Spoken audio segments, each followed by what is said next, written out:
अस्मद्गुरुभ्यो नमः। हरिः ओम्। अथ श्रीसूक्तम्। ॐ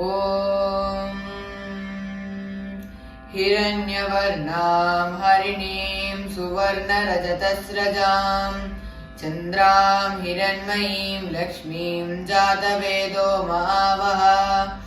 तां महावः जातवेदो लक्ष्मीमनपगामिनीं यस्यां हिरण्यं विन्देयं गामस्वं पुरुषानहम्।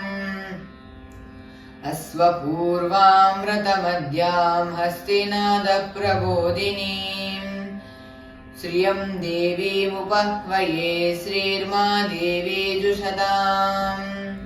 कां सोऽस्मितां हिरण्यप्राकाराम् आर्द्रां ज्वलन्तीं तृप्तां तर्पयन्तीं पद्मे स्थितां पद्मवर्णां तामिहोपह्वये श्रियम्। चन्द्रां प्रभासां यशसा ज्वलन्तीं श्रियं लोके देवजुष्टामुदाराम्। त्वां पद्मिनीमीं शरणमहं प्रपद्ये अलक्ष्मीर्मेणस्य तां त्वां वृणे। आदित्यवर्णे तपसोऽधिजातो वनस्पतिस्तव वृक्षोदबिल्वः तस्य फलानि तपसानुदन्तु मायान्तरायाश्च बाह्या अलक्ष्मीः।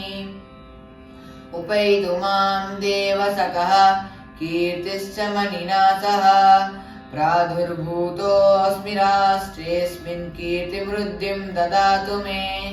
क्षुत्पिपासामलां ज्येष्ठामलक्ष्मीर्नाशयाम्यहम् अभूतिमसमृद्धिं च सर्वां निर्नुद मे गृहात्। गन्धद्वारां दुरादर्शां नित्यपुष्टां करीषिणीम् ईश्वरीगुं सर्वभूतानां तामिहोपह्वये श्रियम्। मनसः काममाकूतिं वाचस्पत्यमसीमहि पशूनागुं रूपमन्नस्य श्रीं श्रयतां यशः।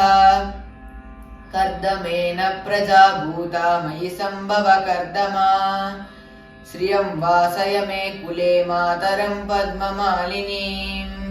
आपसृजन्तु स्निग्धानि चिक्लीतव समे गृहे निच देवीं मातरं श्रियं वासय मे कुले।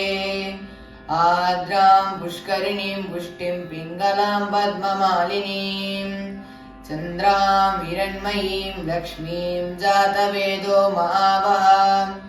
आर्द्रां यःकरिणीं यष्टिं सुवर्णां हेममालिनीं सूर्यां हिरण्मयीं लक्ष्मीं जातवेदो महावः। वां महावः जातवेदो लक्ष्मीमनपगामिनीं यस्यां हिरण्यं प्रभूतं गावो दास्यो स्वान् विन्देयं पुरुषानहम्। महादेव्यै च विद्महे विष्णुपत्नी च धीमहि तन्नो लक्ष्मी प्रचोदयात्। धनुर्धरायै विद्महे सर्वसिद्ध्यै च धीमहि तन्नो धरा प्रचोदयात्। ॐ सा